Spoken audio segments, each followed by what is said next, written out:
Un autre fait marquant, mais de façon négative aussi, c'est de constater que malgré la présence des forces des Nations Unies, une présence massive à l'Est, y compris dans les zones minières, on ne peut pas comprendre que les avions d'école de Walikale, pour les pays voisins, avec des coltans, des cassitérites, que les avions d'école de Luinja et de partout à l'Est, de l'Ituri, et sans aucun contrôle comme un État en occupation, qu'on continue à violer les femmes, qu'on continue à esclavagiser les Congolais dans les mines, comme si nous étions à l'époque du Moyen-Âge, c'est inacceptable.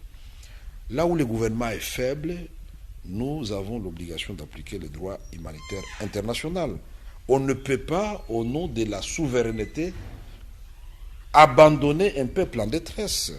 Il faut constater qu'il y a l'absence de l'autorité de l'État, il y a faiblesse de l'État, et ce qui fait que la mission des Nations Unies, qui est devenue MONUSCO, devait bénéficier d'une autre résolution pour son renforcement.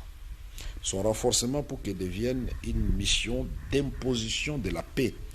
Imposition de la paix, ça veut dire aussi on ne peut pas faire la paix sans développement. Et là, il faut imaginer des grands projets, puisque quand on dit mission de stabilisation, c'est quoi? C'est pour le développement et c'est pour la paix. Mais où sont ces grands projets? Puisque nous pensions qu'on allait construire une route qui partirait, par exemple, de Kalemi, en passant par Salamabila, et Fizi, Baraka, Ouvira, Bukavu, jusqu'à par exemple à Aru.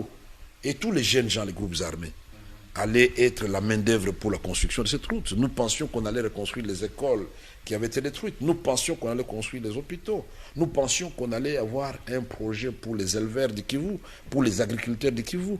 Nous pensions qu'on allait créer des conditions pour que l'Ouganda et la République démocratique du Congo ne puissent plus vivre comme des chiens de faïence, comme des ennemis latents, mais renforcer maintenant les liens de réconciliation entre les deux États, et qui ne peut se passer que par des principes très élémentaires.